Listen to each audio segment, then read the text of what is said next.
السلام علیکم ویورز، بسم اللہ الرحمن الرحیم۔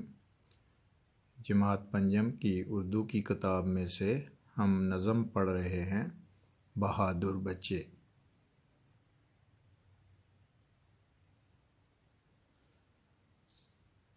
پاکستانی بچے ہیں ہم، امن سے اتنا پیار ہمیں، اپنے اندر کے دشمن سے لڑنا ہے اس بار ہمیں۔ دریا میں طغیانی ہے، منجھدار میں کشتی ٹھہری ہے، لیکن ہم نے سوچ لیا ہے جانا ہے اس پار ہمیں۔ کلیاں دل کی کھل جائیں گی، باد صبا اٹھلائے گی، فصل بہار ہے آنے والی، دکھتے ہیں آثار ہمیں۔ صحن چمن کی مٹی کو ہم اپنے خون سے سینچیں گے، اس کا ایک ایک صحرا آخر کرنا ہے گلزار ہمیں۔ ہم آنکھوں میں سپنے لے کر آگے بڑھتے جائیں گے، موت سے ہم کو ڈر نہیں لگتا، جینے سے ہے پیار ہمیں۔ منزل پر پہنچیں گے ایک دن، وہیں قیام کریں گے ہم، روک نہیں سکتی ہے ناصر کوئی بھی دیوار ہمیں۔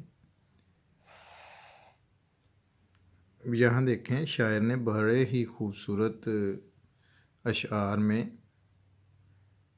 بہادر بچے جو ہیں ان کے لیے ایک نظم لکھی ہے کہ پاکستانی بچے ہیں ہم، امن سے ہمیں بہت پیار ہے، اور ہمارے اندر ہی جو دشمن ہے، یعنی دہشت گردوں کو کہا گیا ہے کہ چھپا ہوا دشمن غدار، ان کے بارے میں کہ ان سے ہم نے اس دفعہ لڑنا ہے، اور بہت ہی یعنی بھیانک ہے یہ۔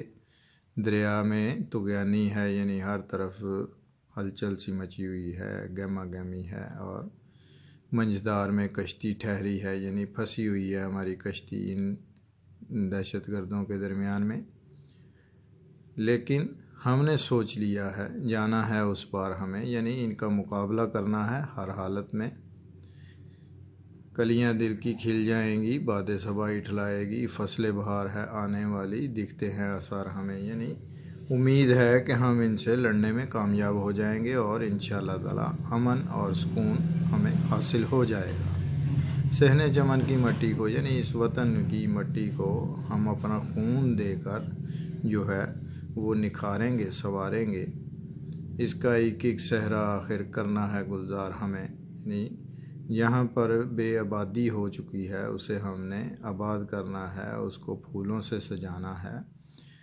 یہ ہم نے اپنی آنکھوں میں سپنے جو ہیں، یعنی خواب جو ہیں وہ سجائے ہوئے ہیں، اور موت سے جو ہے وہ ہمیں ڈر نہیں لگتا، اور جینے سے ہم پیار کرتے ہیں، اور منزل پر ہم ضرور پہنچیں گے، اور اس پر پہنچ کر قیام کریں گے، کوئی بھی ہمیں رکاوٹ جو ہے وہ روک نہیں سکتی۔ اپنا خیال رکھیے گا، انشاءاللہ نیکسٹ ویڈیو میں ملیں گے نیکسٹ سبق کے ساتھ۔ اللہ حافظ۔